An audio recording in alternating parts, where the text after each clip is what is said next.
Good evening students. आज हम discuss करेंगे स्टैंडर्ड सेल। तो जो लास्ट क्लास में हमने पढ़ा था, जो लास्ट लेक्चर हमने पढ़ा था, उसमें हमने पढ़ा था मेजरमेंट ऑफ द ईएमएफ। तो जो डायग्राम आया था आपका, एक बार दिखा देता हूँ। तो ये डायग्राम आया था, इसमें दो सेल थी आपकी। एक तो ये एक्सेल थी जिसका ईएमएफ हमें निकालना था, और एक ये स्टैंडर्ड सेल थी एस। ठीक है, इस सेल के बारे में पढ़ना है कि ये सेल यहाँ पे लगाने के लिए इसकी क्या क्या कंडीशन होनी चाहिए, कि भाई जो ये कंडीशन, मतलब जो सेल वो कंडीशन फुलफिल करेगी जो यहाँ पे लगा सकते हैं उसको, तभी यहाँ पे लगा पाएंगे उस सेल को, वरना नहीं लगा पाएंगे। तो ये स्टैंडर्ड सेल होती है। ठीक है, वो इसका पोटेंशियल होता है 1.0186 वोल्ट। इसका वो पता होता है हमें पोटेंशियल, और इसका हमें निकालना होता है। ठीक है, तो जो ये स्टैंडर्ड सेल जो लगाते हैं, इसकी कुछ रिक्वायरमेंट होती है कि उस जो इस रिक्वायरमेंट को फुलफिल करेगा वही यहाँ पे स्टैंडर्ड सेल की जगह लगाया जाएगा। सो स्टैंडर्ड सेल की जो कंडीशन होती है, वो फर्स्ट कंडीशन ये है कि it has a constant value of EMF which is reducible. इसका मतलब एक कांस्टेंट ईएमएफ होना चाहिए, ईएमएफ चेंज नहीं होना चाहिए उसका। सेकेंड कंडीशन है EMF does not change with passage of time, मतलब ईएमएफ चेंज नहीं होना चाहिए कितना भी टाइम हो जाए बेशक। It has a small temperature coefficient.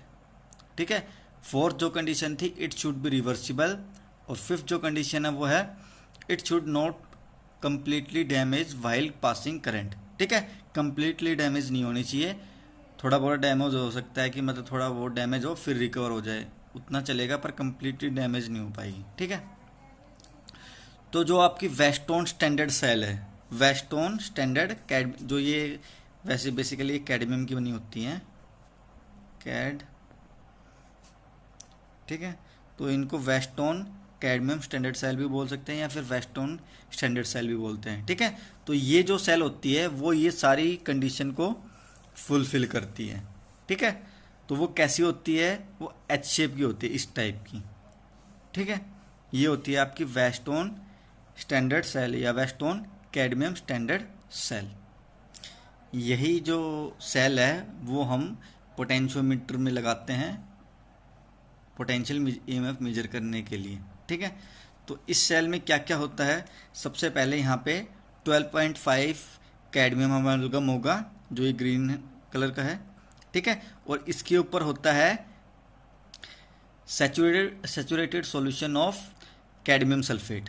ठीक है, ये वाला।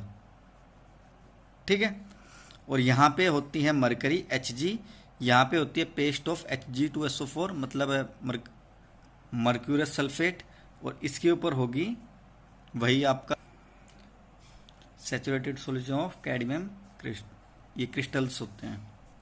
ठीक है, तो जो ये जो वाली है, जो ये वाली लिम्ब है, ये आपकी कैथोड की तरह बिहेव करेगी, और ये जो ये वाली है ये आपकी एनोड की तरह बिहेव करेगी। ठीक है, यहाँ पे वैसे पॉजिटिव साइन दे रखा है और यहाँ पे नेगेटिव साइन दे रखा है, तो आप समझ सकते हो। ठीक है, और ऊपर से ये पूरी क्लोज होती है आपकी।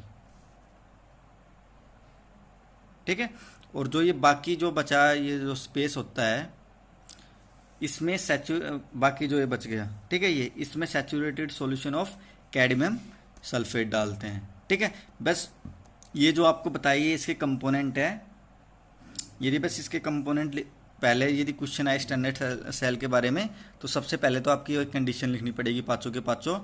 उसके बाद आपको लिखना पड़ेगा कि वेस्टर्न कैडमियम सेल आपकी ये सारी कंडीशन फुलफिल करते हैं, और वो एच शेप की होती है, और उसके बाद उसके सारे पार्ट बनाना है। ये कैडमियम अमलगम, ये saturated solution of cadmium sulphate, ये Hg, ये मर्कुलर सल्फेट, और ये सैचुरेटेड सॉल्यूशन ऑफ ये क्रिस्टल है कैडमियम सल्फेट के, और यहाँ पे ऊपर पूरा saturated solution of cadmium sulphate डाला गया है, और ऊपर से ये क्लोज कर दी गई है।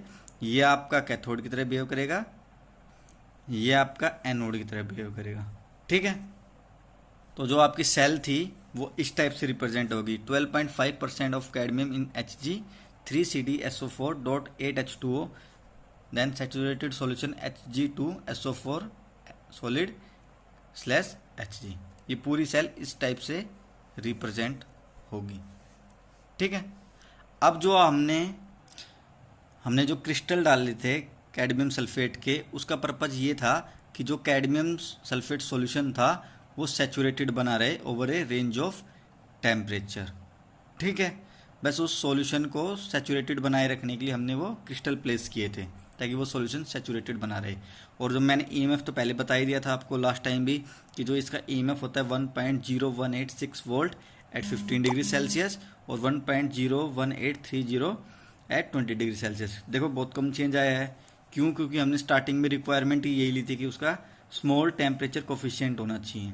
ठीक है, स्मॉल टेम्परेचर कोफिशिएंट होगा तो इसको, ये जो सेल है इसकी वोल्टेज इतनी ही रहेगी, बेशक इसको हज़ारों साल रखे रखो।